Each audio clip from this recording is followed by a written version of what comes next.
Train accident में कटे दोनों पैर और एक हाथ, लेकिन नहीं छोड़ा जिंदगी का साथ। यूपीएससी की परीक्षा को पास करने वाले कौन है सूरज तिवारी, जो बन गए हैं अब आईएएस अधिकारी। अंधेरों से लड़कर जिसने पाई अपनी पहचान, पूरे देश में बढ़ाया अपने जिले का मान, पहली और दूसरी रैंक लाने वालों से ज्यादा क्यों हो रही सूरज की चर्चा। पिता करते हैं दर्जी का काम, दिव्यांग बेटे ने दिलाई अब नई पहचान। कहानी सूरज तिवारी की, जिसके अधिकारी बनने पर पड़ोसी गांव में भी बटी मिठाई। हमको मिटा सके जमाने में दम नहीं, हमसे जमाना खुद है, जमाने से हम नहीं। जिगर मुरादाबाद के इस शेर को सच कर दिखाया है मैनपुरी के रहने वाले सूरज तिवारी ने। 23 मई को यूपीएससी की परीक्षा परिणाम घोषित किए गए। इस परीक्षा परिणाम में टॉप पर लड़कियां रही। इस परीक्षा परिणाम में पहले नंबर पर इशिता किशोर, दूसरे नंबर पर गरिमा लोहिया, तीसरे नंबर पर उमा हरती एन और चौथे नंबर पर स्मृति मिश्रा ने बाजी मारी। यूपीएससी की परीक्षा को पास करके अधिकारी बनने वाले कुछ ऐसे भी लोग थे जिन्होंने आर्थिक तंगी के बावजूद अपनी मेहनत के दम पर कामयाबी के रास्ते को मोड़ दिया।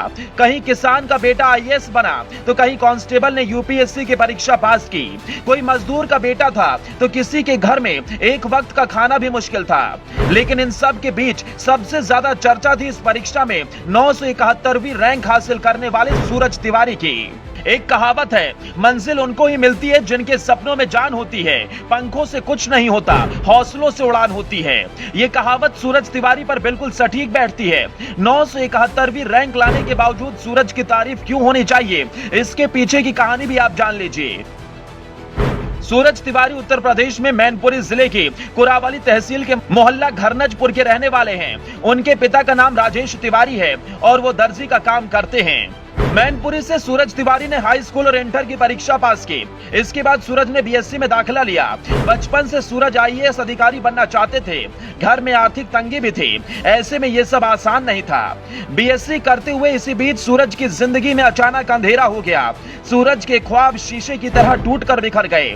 तारीख थी 14 जनवरी 2017। उत्तर प्रदेश के गाजियाबाद में सूरज तिवारी एक ट्रेन एक्सीडेंट का शिकार हो गए।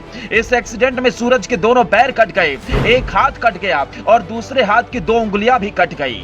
सूरज के बचने की कोई उम्मीद नहीं थी, लेकिन भगवान ने उन्हें बचा लिया, क्योंकि अभी वो काम बाकी था जिसके लिए सूरज का जन्म हुआ था। इतना भयानक एक्सीडेंट किसी का हो जाए तो उसकी हिम्मत टूट जाती है, वो अंदर से मर जाता है। लेकिन सूरज फिर एक हिम्मत करके खड़े हुए और अपनी मंजिल पाने के लिए जुट गए।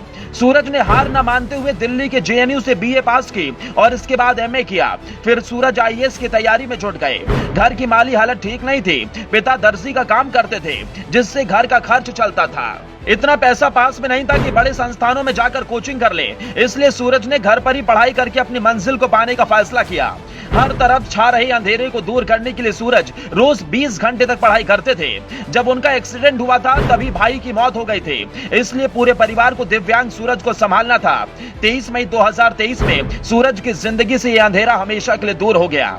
यूपीएससी की परीक्षा को पास करके सूरज ने नया इतिहास लिख दिया। दिव्यांग सूरज के सामने बड़े बड़े अधिकारी अब सैल्यूट करेंगे।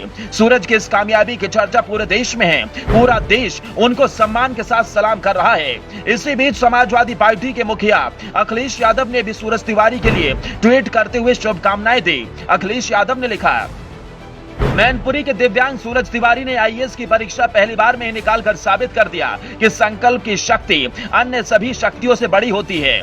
सूरज की इस सूरज जैसी उपलब्धि के लिए हार्दिक बधाई और उज्जवल भविष्य के लिए अनंत शुभकामनाएं। सूरज आज उन लोगों के लिए प्रेरणा बन गए हैं जो आर्थिक अभाव और मुश्किलों के चलते अपने रास्ते बदल देते हैं। 3 उंगलियों से अपनी जिंदगी का इतिहास बनाने वाले सूरज तिवारी को जेवर 24 की तरफ से भी अनंत बधाई। ब्यूरो रिपोर्ट, जेवर 24।